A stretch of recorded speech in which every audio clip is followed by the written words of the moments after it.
I have started recording. Thank you so much. I take this opportunity to welcome you for this particular lesson. Remember last week we looked at topic 1, which was introduction to communication. Today we are focusing on communication and writing skills. That is our course. Our course unit is communication.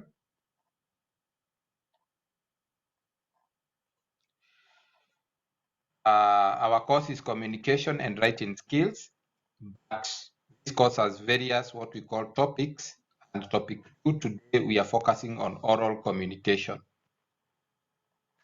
So, and my name is David Maina. I'll be taking you through this. So when you talk about oral communication, what does it mean?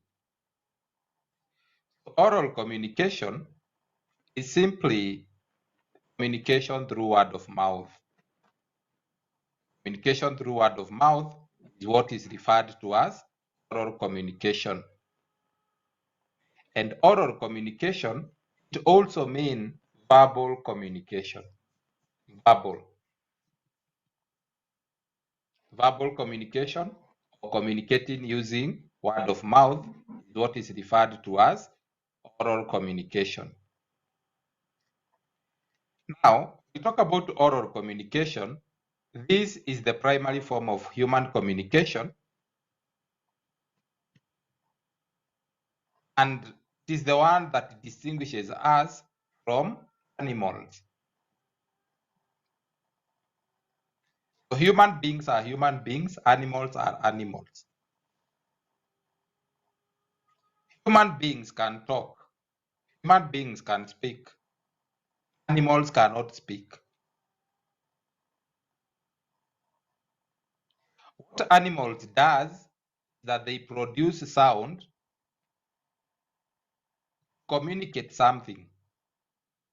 For example, if you have a pet, a dog at home, it may produce a certain sound and we'll know this thing has seen something strange in the compound. It may produce a certain sound and you may say that this animal is not feeling well. Even when you give it food, when it is eating, there is a kind of a sound that it produces, show that it is happy, it is enjoying the food. And various animals behave differently, produces different sounds to communicate something that is happening at that particular point in time. Oral communication, human beings speaks, animals, they produce sound to communicate. So that is the difference between us and animals. That animals produce sound as we speak.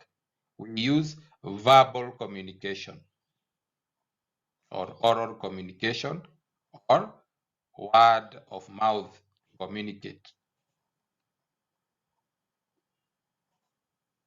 So let's look at advantages of oral communication. Number one, oral communication is a learnable and improvable human activity. So when you talk about oral communication, this is a learnable and improvable human activity. Let's go back when you are small, when you are conceived, when your mom gave birth to you. You didn't know how to speak. You're just producing sounds. You are crying. That was your own, the only means that you used to communicate. But with time, as you are growing up, you started speaking one word. If you need food, you'd say food, food, water, water, like that. You'd communicate like that.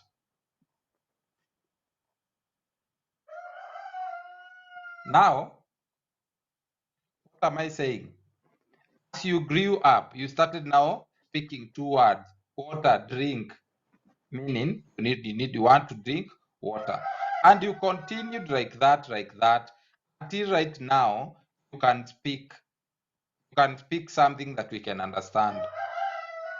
And as we are going on and as we are moving on, You can now speak, you will be speaking fluently. You will learn new words, you will learn new jargons, you will learn new vocabularies. As you interact with people day in, day out, you are learning something, you are improving your language. It's a learnable and improvable human activity. We learn every day, we improve our communication every day. Number two, it's a more accurate reflection of thoughts and attitudes of the speaker. So if you meet someone face to face, they're telling you of a deal they have, telling you that this is what is happening, I have a deal, or I am doing this for you. You can actually look at their eyes, and you can tell whether they are telling the truth or not. It's a more accurate reflection of thoughts. They say that out of the abundance of the heart, the mouth speaks. So for example, if you are that kind of a person who like abusing others, a minute will not end without you abusing a friend of yours. So it is more accurate of reflection of thought. When someone is speaking, you can be able to see what is in their heart. You can be able to see what plans they have for you. You can be able to see the kind of friends they are. So it is it's a reflection of thought, how people think about you. If you hear somebody telling you, we cannot trust you. If you hear somebody telling you that they cannot trust you, that is how they think about you. You are untrustworthy. Number three, it creates and sustains warm interpersonal relationship. Last week, when we were looking at topic 1, we looked at the importance of communication. We said that communication, it is used to enhance relationship. It is used to enhance relationship. Therefore, when we say it creates and sustains warm interpersonal relationship, we are saying that in case you are not in terms with your friend, maybe you did something that now your friend has distanced himself from you. So you can call her and maybe arrange for a dinner date, a coffee date, or a lunch date. And from there, you can apologize for what maybe you did.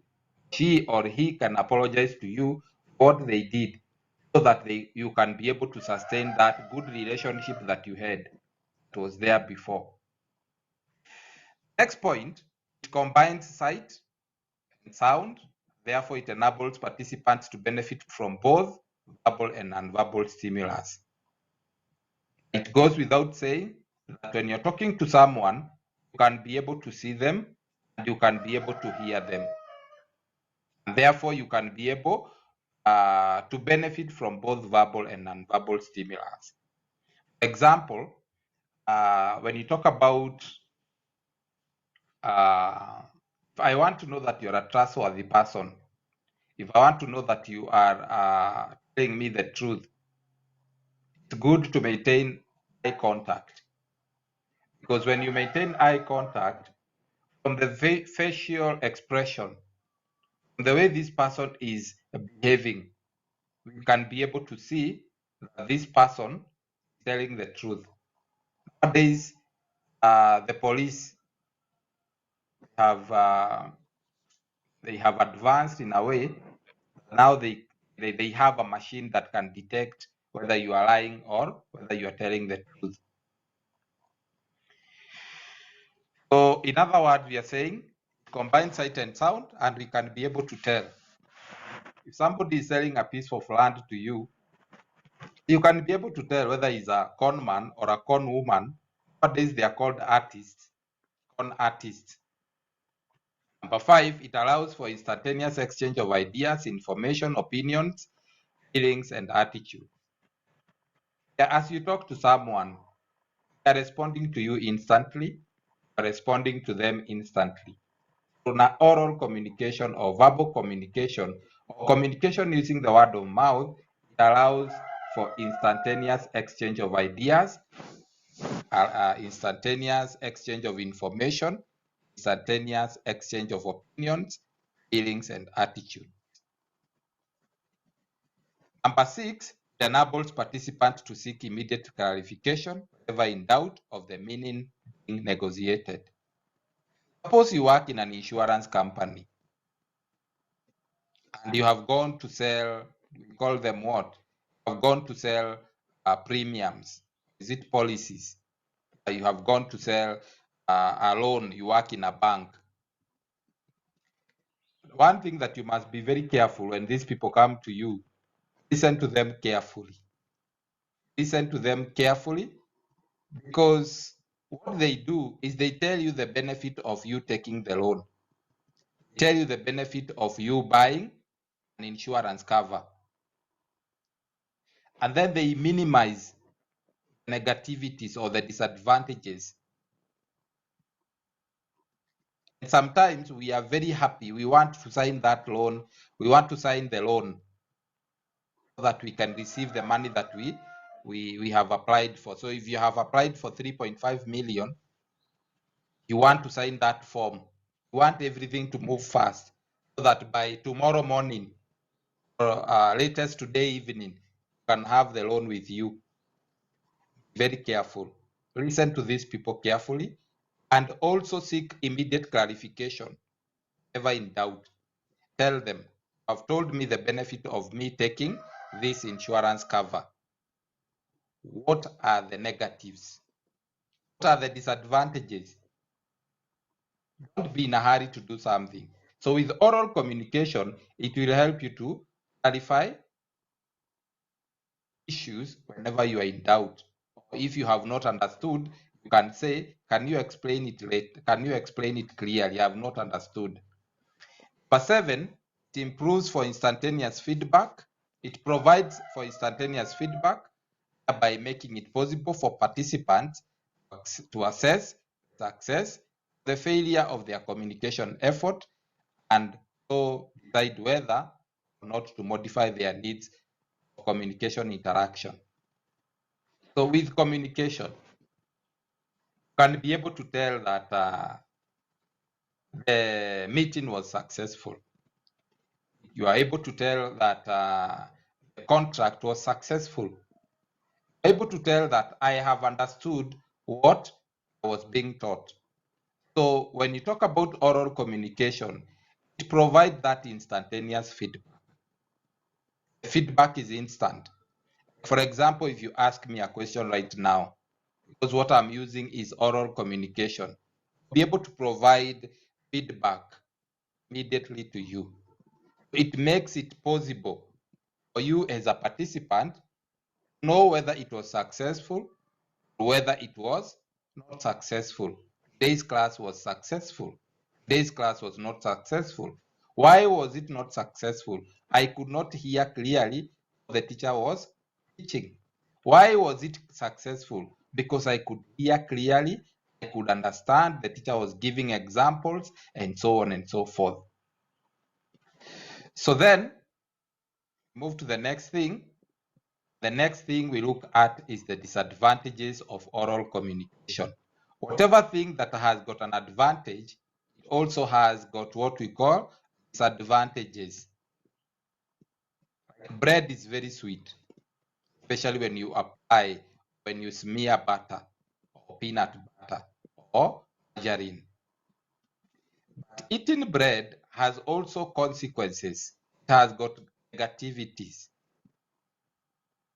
Meat is sweet, especially when it is dry fry. It's very sweet. But eating meat has advantages, disadvantages. So anything that has got advantages have also got disadvantages.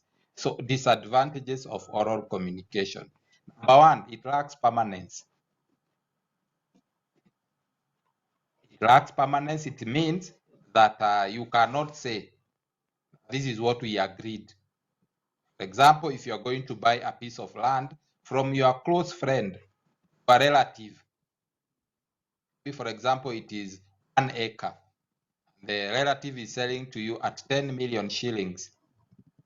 Because he's your close relative, is your brother, is your sister, you don't need any documentation. You don't need to sign any agreement. The sister sells to you a piece of land, 1 acre, 10 million, and you pay him. Transfer the money from the bank to her account or to his account. Or you carry the 10 million with you, depending on how you have agreed. Then you give it to her. Then she tells you, or he tells you, now this 1 acre land is yours. And on the material day when you want to fence the land, some people come to you. They tell you, what are you doing in this piece of land? Then you say, it was sold to me by my relative, my brother or my sister. They tell you, provide evidence. Then you tell them it looks stupid when you tell them that we agreed through the word of mouth, because they demand for evidence. And if you don't have evidence, he may arrest you and take you to a police cell. You write a statement, and you may be arraigned to court to explain to that issue or that matter. And sometimes you may also be jailed for whatever you have done. So it lacks permanence.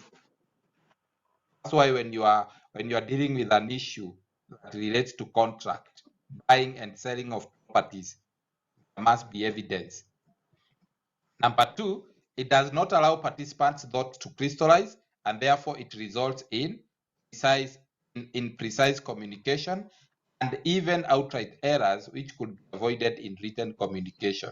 So in other words, they are telling you the advantages and the advantages of written communication over oral communication.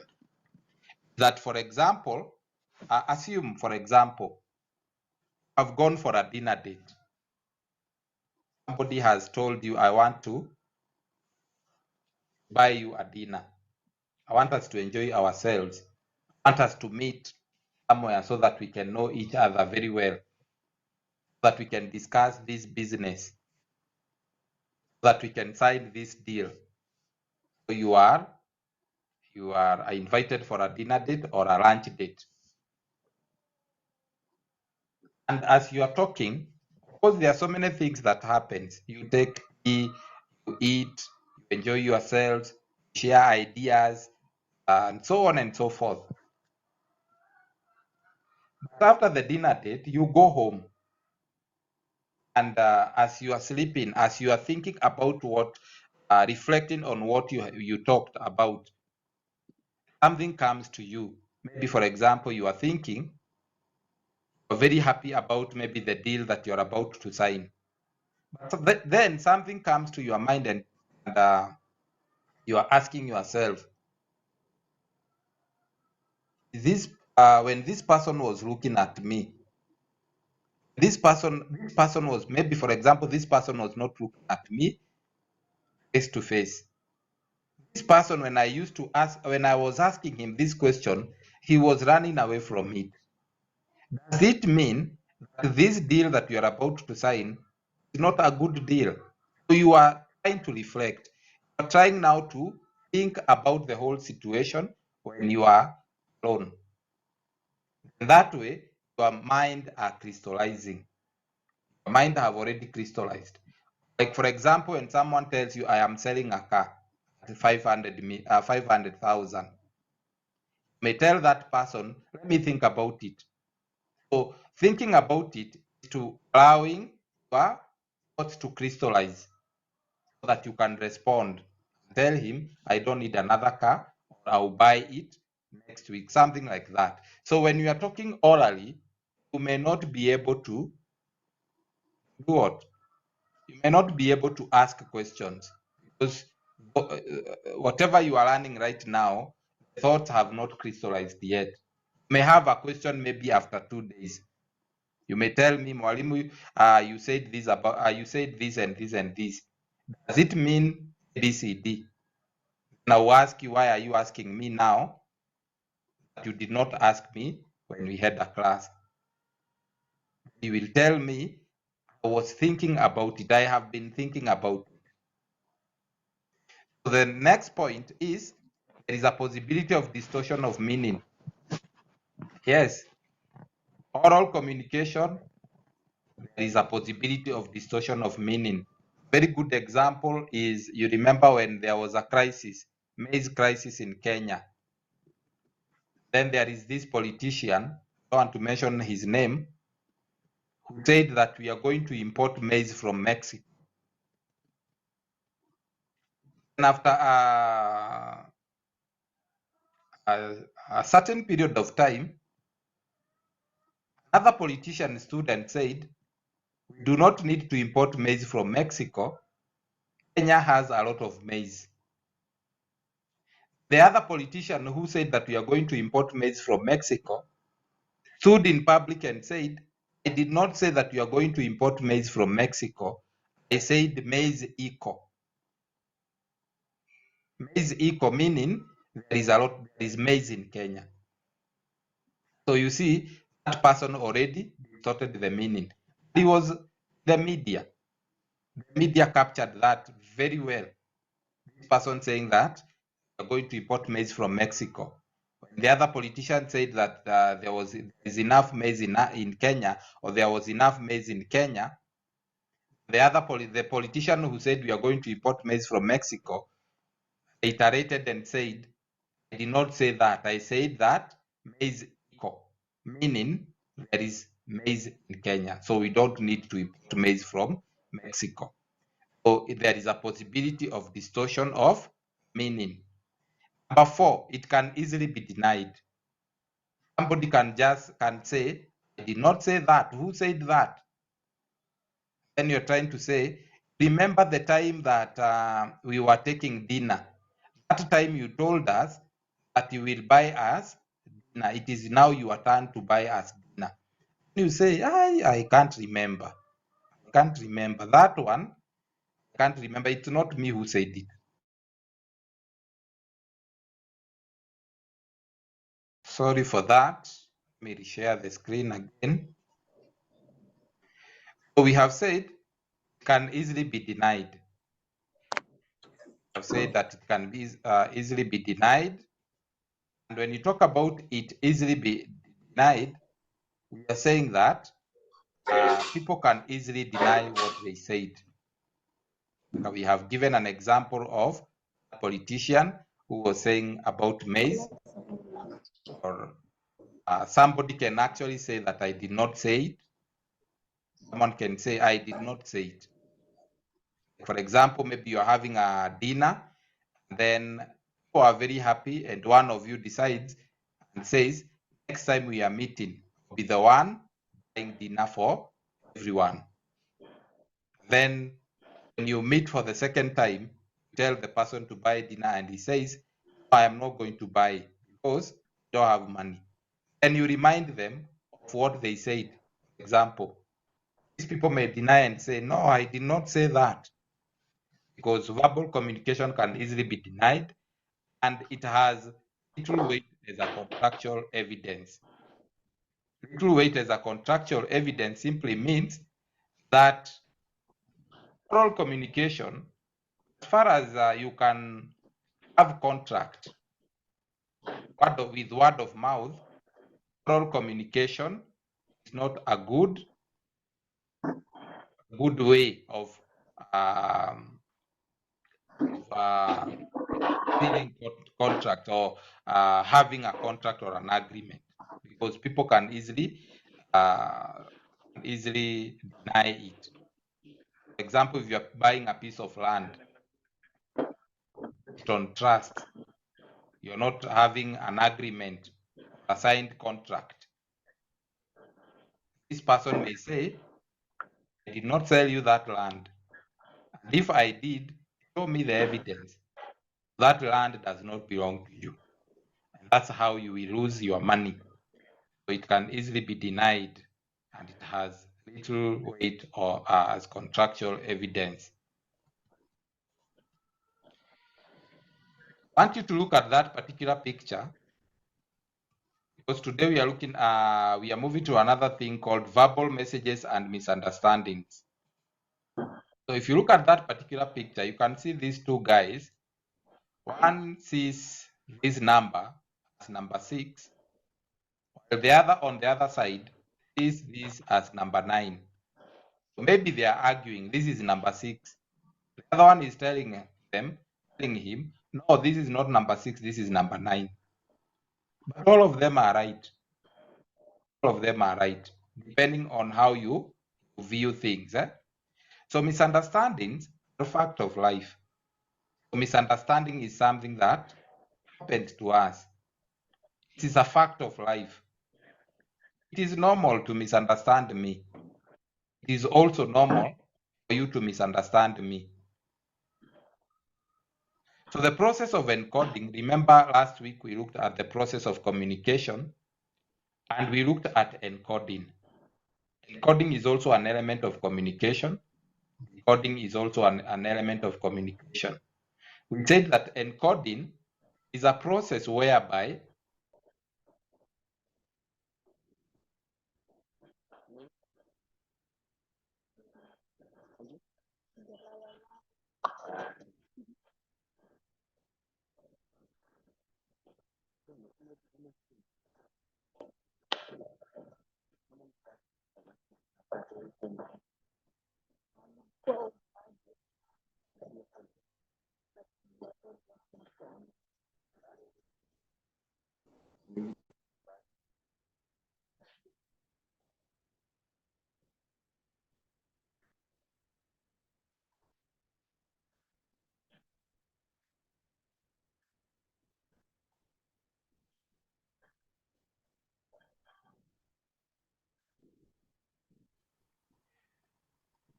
so sorry for that, I was muted. So we said that misunderstandings are a fact of life. The process of encoding and decoding is not perfect. For example, last week we looked at what we call encoding and decoding. And we said that actually encoding and decoding are elements of communication. So in those elements of communication that we looked at, you can add encoding and decoding.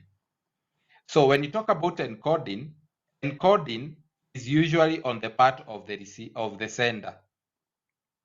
The sender is the source. The sender is the person who initiates communication. The sender is a person with the message or with the information that he wants to communicate. So when you talk about encoding, then encoding is before the sender puts a message into a form that can be understood, that message is usually in thought form. So to encode is to write what is in your mind down. Once you read and see this is what I want to communicate, then you send the message. So whatever is in your thought, you can put it in form of a picture. Whatever is in your thought, you can put it in form of a written communication.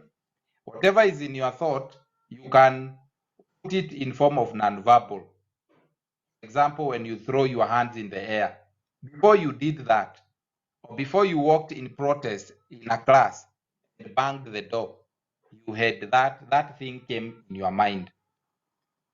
So to encode is to put your thoughts in a form that can be understood by the receiver. On the other hand, we have decoding. Decoding happens on the side of the receiver. Once the receiver receives the message, he tries to read and internalize and understand it. So the process of reading and internalizing the message so that I can respond to you as the receiver is what is called decoding. Decoding is a process that the receiver tries to internalize and understand the message so that he can do what? He can react. Reaction is the feedback. He can give feedback on your message. For example, if you write me a message and tell me, do we have a class today? Before you did that, you thought about it. It was in your mind. You decided to write it down. Then I receive the message. Once I receive the message, I will read, then I will respond to you and tell you, yes, we have a class, or no, we don't have a class. So then, what are we saying? The problem of misunderstanding comes with the the way we encode, the way we decode information. Like you can see these two guys, this one sees it as 6, the other one sees it at 9. So this one is reading it at 9 from his side, this one is reading it as 6 from his side. All of them are having misunderstanding. So the way you read a message, you may misunderstand it and respond in a very negative way, or you may misunderstand it and not respond to it. Misunderstanding are facts of life. And all this happens with we are not encoding or decoding the message properly. Hope that one is clearly understood. So we move on to something else. How to prevent miscommunication. Miscommunication is simply what we call misunderstanding. Miscommunication brings about misunderstanding. You are miscommunicating. You are not communicating the right way. Example, look at that image. So old yet so young. So old yet so young. What are you trying to tell me? That I am old and I'm so young. Is that possible? Be so old and yet so young. Is it possible to be so young and yet so old? That one is not true. That one cannot happen. So, how to prevent miscommunication? Number one, use equivocal terms. So, to avoid misunderstanding, equivocal terms are those with two different meanings. Equivocal terms are those with two different meanings that are both acceptable and common.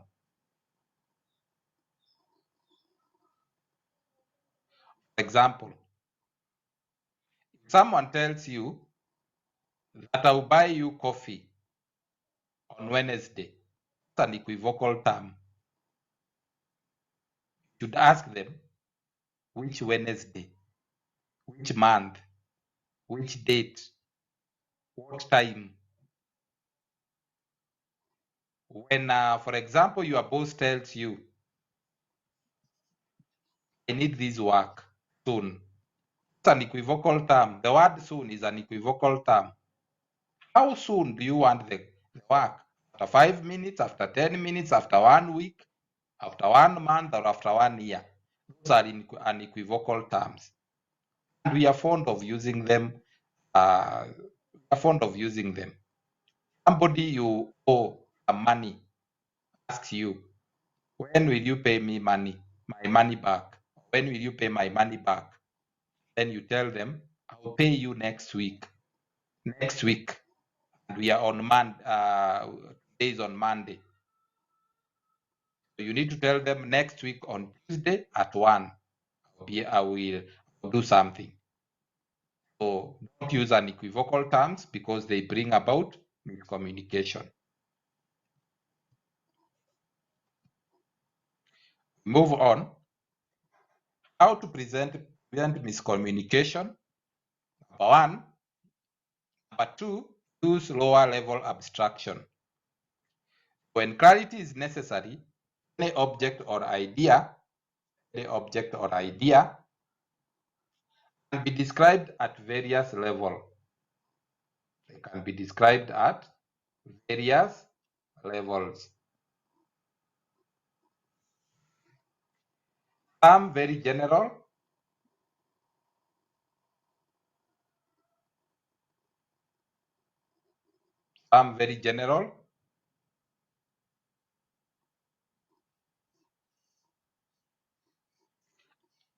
others quite specific, low-level abstractions, and specific concrete statement that refer directly to object or events that can be observed. On the other hand, high-level abstraction cover a broader range of possible objects or events without describing them in much detail. Then, high-level abstraction can create problems because they are often subject to a more variety of interpretations. For example, if you tell your boss, that the job will take a little longer, You need to clarify how much longer. Is it going to take a week, an hour, a minute, a month? Those are called low-level abstraction. Use low-level abstraction. Don't use high-level abstraction. Let the boss know when you will finish the work. Like the way ladies tell you, I'm coming in the next 10 minutes. Here in Kenya, you hear people saying that I'm coming. Let's meet in town tomorrow at 8 a.m. You'll find someone telling you, someone taking longer that material day, that person is not coming. It's 8 a.m., 8:30, 9 a.m. Then you call them and you ask them, where are you? Tells you, just wait for 5 minutes. I'm just here. And maybe that person is actually waking up. He's actually having shower at his place. So you wait for that person for another 1 hour. That one is called what? That one is called miscommunication. The best thing that you can do, tell the person, I have just woken up, I'm preparing myself to come and meet you. But the other person who is waiting for you can also engage himself with other activities, not just idling around and waiting for you. So it's good to say the truth to avoid misunderstanding. Number three is what we call slang. Slang is the slang that we use. Casual slang, laden speech which may be fine when conversing with friends, with family, or other informal communication situations. So slang is not good, and slang can bring about miscommunication. It can bring about misunderstanding. Those people who use sheng, because I know they use sheng, be very careful. Don't bring this sheng to the workplaces, especially when you are dealing with your boss, especially when you are dealing with your teachers or lecturers, because it shows how disrespectful you are. It does not show how free you are with that person. If you speak sheng with your lecturer, it does not show you how free you are with your lecturer. It actually shows how disrespectful you are, to a point that you can talk to them in slang or sheng. Again, minimize the use of sheng because you are students. Because when you get used to sheng, let me tell you, it has got effect in your life and in your communication. You can barely explain something in you can barely explain something eloquently and fluently. For example, if you are called for an interview and you are used to speak sheng, it will be very difficult for you to speak English fluently. You'll find yourself putting 3 or 4 words in whatever you are saying. So avoid sheng as much as possible, because again, it can cause miscommunication. Maybe when you're approaching your boss and you're speaking sheng, you might see it as normal, but your boss may see it that you don't respect him or her. And maybe that is not what you intended.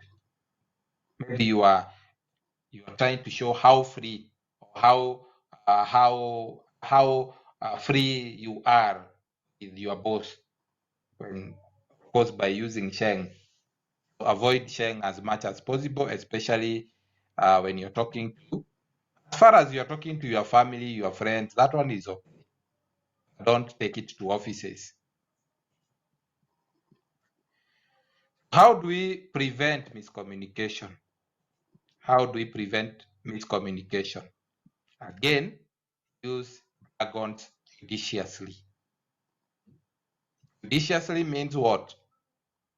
Before you speak, judge the people that you're speaking to.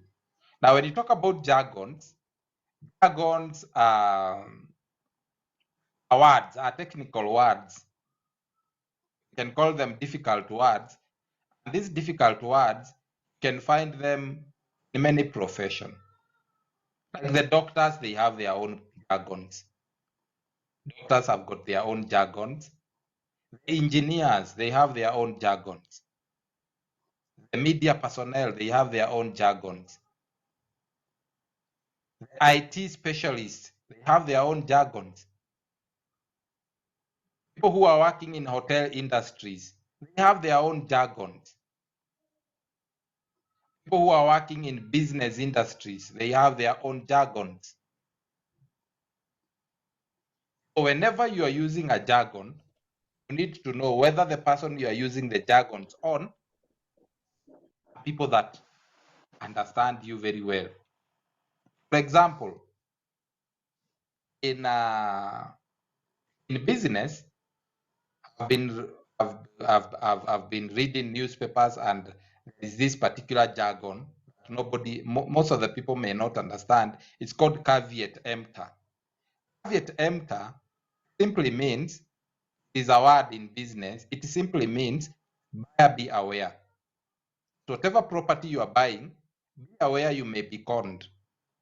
Be aware that that property might be a government property. Be aware. Caveat emptor. You'll find that word. That is a jargon in business industry that I may not understand and many people may not understand. You go to our lawyers,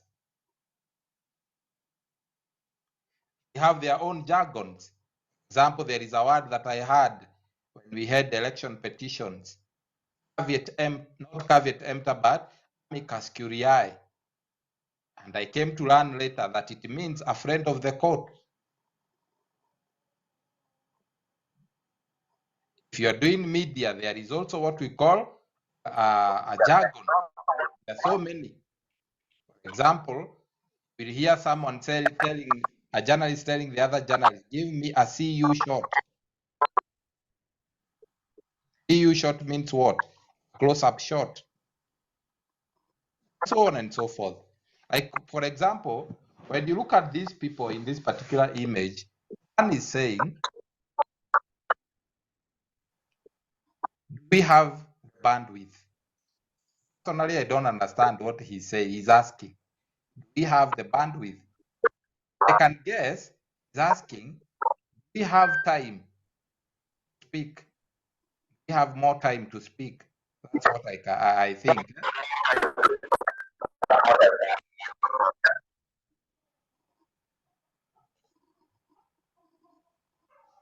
That person who is making our class unbearable, I'll just kick you out. Robinson Murugi.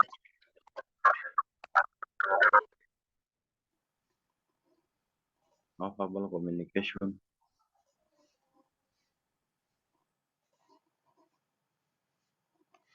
So the other person is saying, do we have the bandwidth? Personally, I don't know what he means. I guess he's telling the other person, do we have time? Can we talk? Something like that. The other one is saying, it's time for paradigm shift. Personally, I don't know what it means. I can guess that it means it's time that we move from that topic. Let's look at another topic. They were talking about money matters. Let's now talk about how we are going to spend this money. Let's talk about now lifestyle, something like that. And the last person is saying this could be bleeding edge. I don't know what he means because all these are jargons, and jargons are used judiciously. Judiciously means you need to know whether these people really understand what you are saying. You need to know whether the person you are talking to is he from the same profession like yours, so that at least he understands what you are saying. So we move on. So how do you work on your verbal communication? How do you work on your verbal communication so that there will be no misunderstanding? And remember, we said misunderstandings are a fact of life. but try as much as possible to minimize those misunderstandings. As you set out to communicate verbally, you will be more successful if you use words that have the same meaning to the person you are communicating to.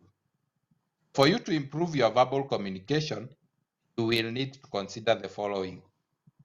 Number one, you are being told, what do you want to say? What do you want to say? So when you're involved in one-on-one communication, you often have a chance to clear up misunderstandings. You can tell if the person is confused, annoyed, and so on from their facial expressions, body movements, or what we call verbal cues, non-verbal cues. So you need to know what do you want to say. For example, you want to talk to your lecturer. You're going to see your lecturer. What do you want to say to him? You know, there are some students, you hear them saying, calling the teacher, ask for nothing, telling you that is my new number, it's my new Airtel number, save it. My name is John. What do you want to say? First of all, you need to know what you're going to say so that you craft it, you put it in a way that is supposed to be said. It is important to know what you're going to say. Number two, how do you want to say it? Once you have figured out what you want to say, you must choose the language. Remember, language is very important. The choice of words. Yesterday, I was assisting a student who is in the wrong class. I was assisting a student. I was telling the student, this is what you're supposed to do for you to find yourself in the right class. And after conversing with this student, the student ends up, after giving all the processes of what she should do to join the class, the right class, the student finishes by saying, okay. And I responded to the student and said, you should say thank you. Because you didn't know you are in the wrong class, you are confused, you don't know how to do it, you don't know, your portal is not working, blah, blah, blah, all those things. The student just says, all that explanation and all that guidance given to you, actually saying, okay. So once you have figured out what you want to say, you must choose the right language. Language choice is very important. We move on to the next thing. Whom are you talking to? Whom are you going to talk to? It's very important to know the people you are talking to. For example, you are talking about, say, for example, you are giving a speech to primary school kids, standard 8 and standard 7, maybe the upper primary, 4, 5, 6, 7, 8, about female genital mutilation. There are some things you will not say to them. There are some words you're going to use and they will sound vulgar to them. There are some choices of words that you're going to use and it will sound that you are doing what? You are disrespecting them. Now, if you are going to talk to university student concerning on the same topic, you're going to choose your words. And the words that you used for primary school kids is not the same with the university students. These ones, they understand a lot of things. They are more knowledgeable compared to the primary school kids. So it is good that you know to whom are you talking to. If you are talking to the staff of a certain university or a certain organization, then the choice of words that you use on university student should be totally different. The staff of a certain organization. When you seek a specific response from a listener, your words have to have meaning within the person's identity. For example, if you're talking about a beach to a person in northern Kenya, is likely to have a little idea of how it feels to be on a beach. Talking to a person about a beach, this person comes from Mandera, this person comes from Wajir, this person comes from Garissa. He comes from Marsabit. These people know nothing about beach. If you're talking about desert, they will understand it very well. They may have a clue about it. But it is good to know whom are you talking about. You're talking to a person in Mandera concerning a beach. So be very careful. And again, when you compare that with people from the coast, from Diani, from this place called Mombasa, from Malindi, those people, they know what a beach is. So these two people understand a beach in the very different ways. One has an idea, one has experience. Number 4, meta messages. And meta messages is the meaning apart from what the actual word expresses. Meta messages. It's good that that you know what meta messages are. Now, meta messages, I want you to understand this. I hope we are together. Meta messages are messages that you get from a conversation or from some communication. They're not part of what is being communicated. It's something beyond communication, something beyond what is being communicated. For example, let me give an example of a meta message. Suppose, because I'm your lecturer in communication skills, I am teaching you. And I've taken some time teaching on verbal communication and written communication. I have taken like 3 hours teaching on those 2 topics. The other topics are moving very fast. As a student, you may say, I think the exam will come from the 2 topics majorly. Why? Because the teacher dwelt so much on those topics. See, I did not tell you that is where the exam will come from.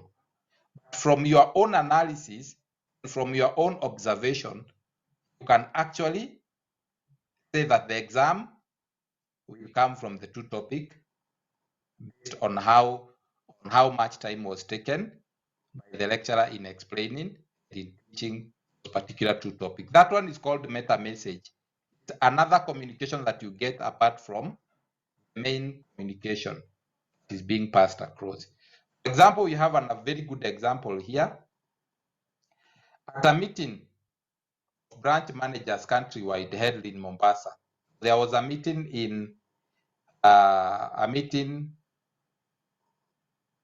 of branch managers countrywide. This meeting was taking place in Mombasa. The CEO introduces all the managers except the Kitale manager. All the managers in the country except the Kitale manager. What communication are you getting from there? Maybe the Kitale manager is already fired.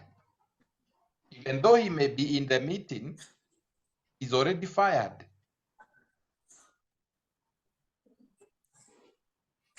That's the communication we are getting. Why didn't he introduce the Kitale manager? Is the Kitale manager not no longer the manager or something of the sort? So maybe he's fired. That is the meta message. That is the extra message that we get. So we go to language choices. Language choices. Language, very important. As you speak, we said, very careful when you're choosing your choice of language. Choice of language is very important. And sometimes you may want to say something politely, then it comes out very badly. For example, someone likes you so much, or someone values you so much, or you did something to someone, this person was very happy, that they excelled or they were able to successfully go over what they were going through. This person comes to the point of saying thank you to you, tells you, I am inviting you for a dinner date or a coffee date or a lunch date. And instead of using the polite words to say that I will not be available, say that I'm not interested. I'm not interested sounds rude. Sounds rude. Or someone who likes you a lot, maybe you shared a problem with him, you are looking for a job and you're not getting it. Comes and tells you, there is a job that I found when I was reading the newspaper. This is the job. If you apply for this job, this one fits you very well. You read the requirements and the job, you read the job requirements and responsibilities, and then you tell that person, I am not interested. That person will feel so bad. He will feel irritated because of the word that you have used. Only way you can say, you can look for polite words, say that you are not interested. So although often told that you should use clear and precise language,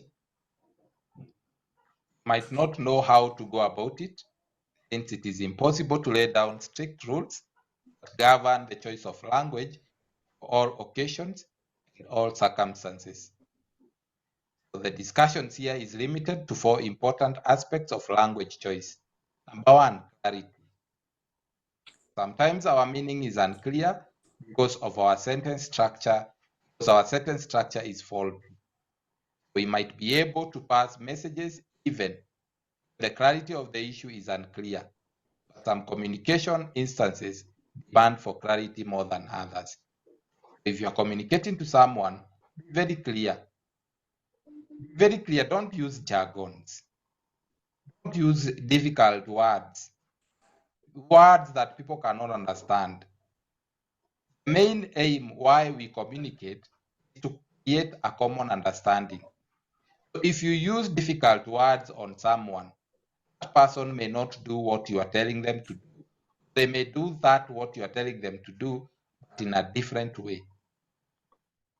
The next point is what we call powerful talk. What is powerful talk? Powerful talk is the talk that comes directly to the point, that does not use hesitation. So people who engage in powerful talk are found to be more credible, found to be more attractive, and more persuasive. So to achieve powerful talk, you should avoid hedges and qualifiers. Like I'm asking you, when is the meeting? When is the meeting? We still have the meeting. Then you're saying, no, I guess, last week, I'm not so sure, those kind of things. Those are called hedges and qualifiers. And it makes you look not credible. It makes you look not trusted, so on and so forth. So if there was a meeting, people, that person will not come because you are not sure. When you start saying, I guess, actually, in fact, those kind of things, avoid such kind of things, use powerful because you will sound more credible, you'll sound more trustworthy, you'll sound more sure. Vividness. Vividness is clarity. By creating an experience for the receiver of your messages, you often make them feel what you felt. A technique for making our language more vivid. Example, you have heard people when maybe someone has lost their loved one. The only person who can go and console this person is the person who has never gone through the same experience. So when you go and talk to them, console them, you tell them, even my mom was there, this is what happened to me, A, B, C, D, E, F, G, H, then you're doing the right thing. So by creating an experience for the receivers of your message, you often make them feel what you felt, a technique for making our language more vivid. So not everybody can understand the situation you are going through. Only those who have gone through the same will be able to understand you. Like for example, what I have just said. Language choices, moral choices. Number 4, very moral. What is morality? Morality is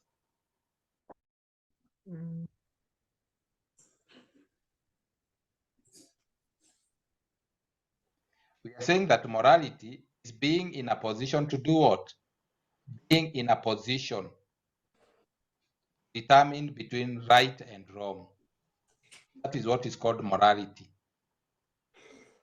You can be able to determine what is between the right and wrong.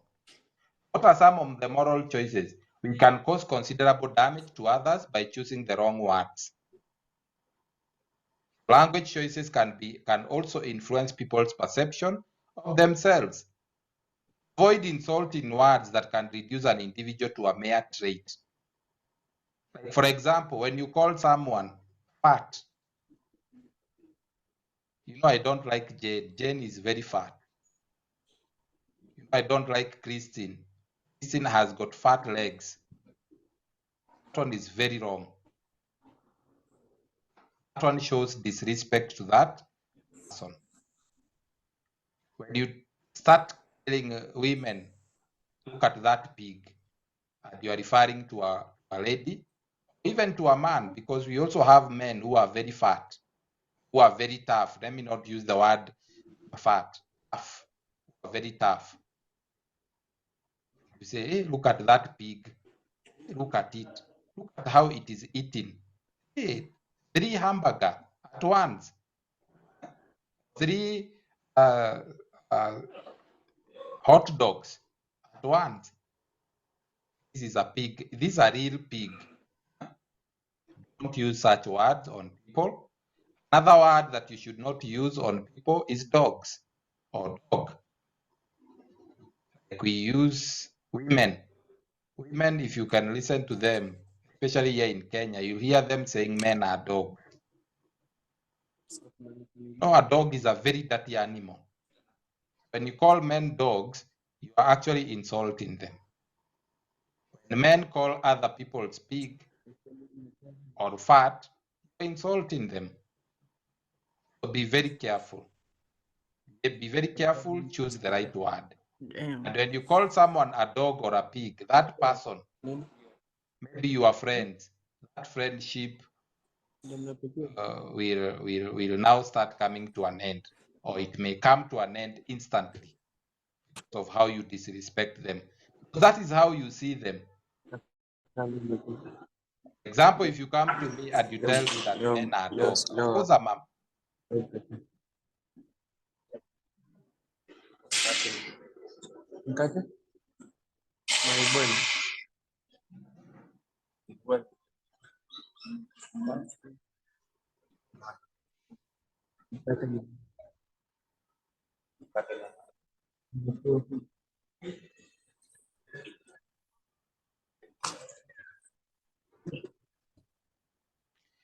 somebody's mic is on. Can you switch off your microphone?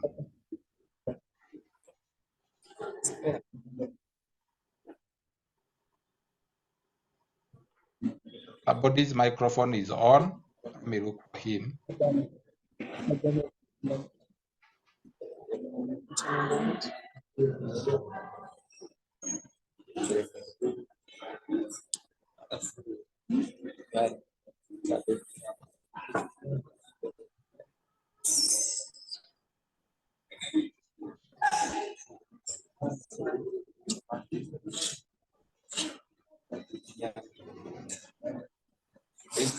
So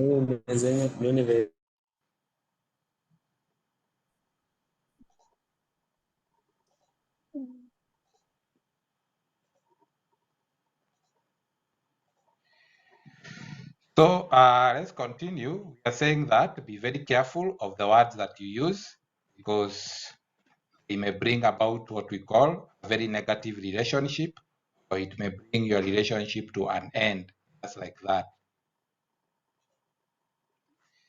So how do you improve your verbal style?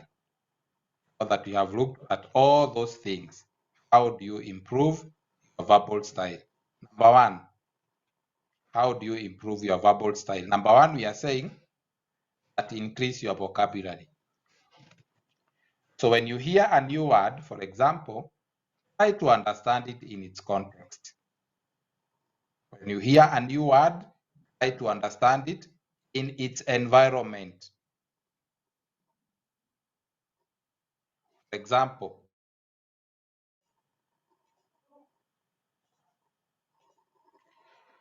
so when you hear a new word, try to understand it in its context. Number one, you're being told increase your vocabulary.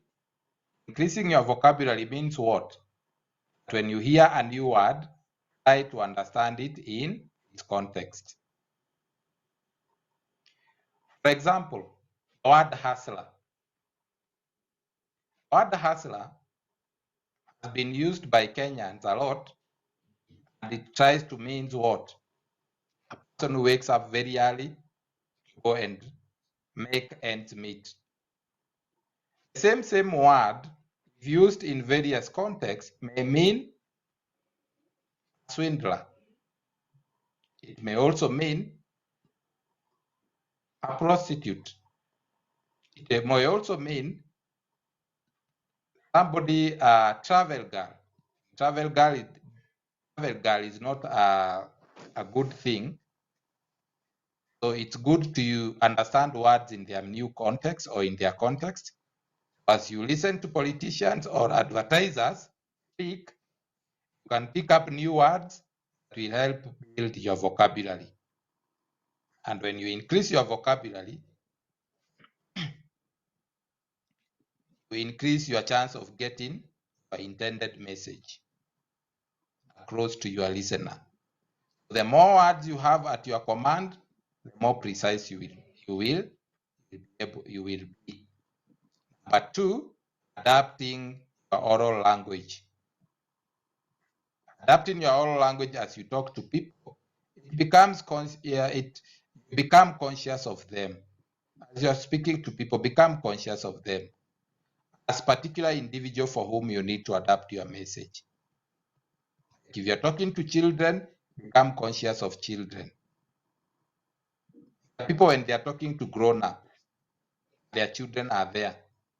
You're talking something that these children should not hear. You are very insensitive. Maybe you're talking about sex matters. We have kids and their parents there. You don't care.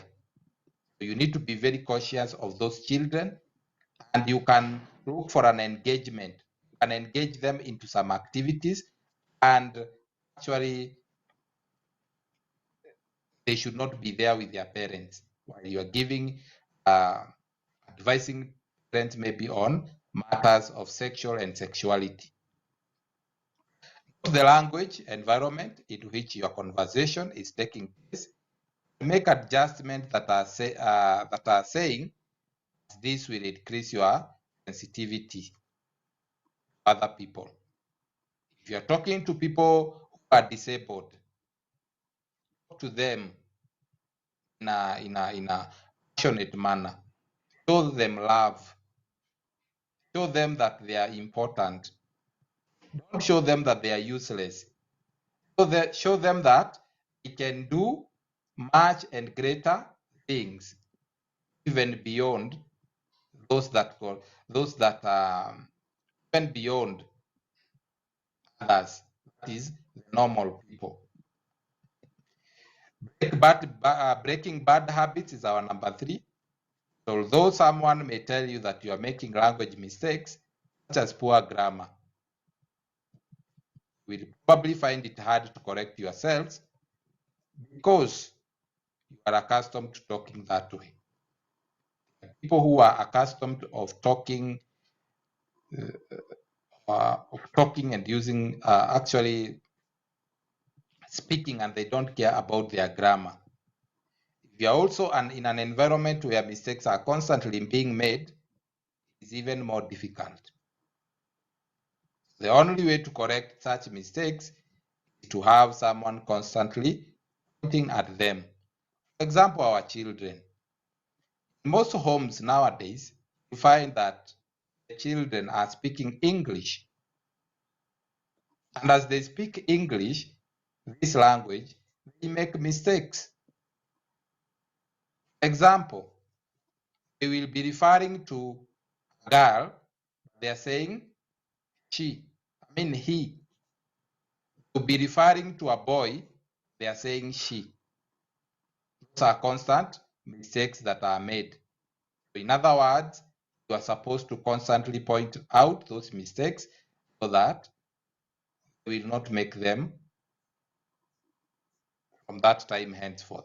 And they will make those mistakes until their language is now furnished, until now they can clearly know the difference between he, she, him, and her. Until they know past tense, present tense, and all those tenses. Having said that, I think that is the end of today's lesson. Is there any question? That is the end of today's lesson, unless there is a question.